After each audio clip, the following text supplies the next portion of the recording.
Last night it was earthquake, and because I didn't feel the earthquake.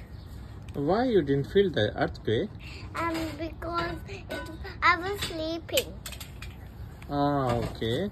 Then what you did at that time? Nothing? No, nothing.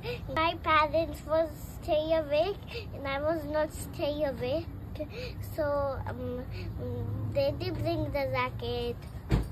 And because jacket is very good for earthquakes and also helmets, but we need small helmet, big helmet for my mom and dad and avocado, but I only have helmets, but it is a bit smaller like this. Do you know about tectonic plates?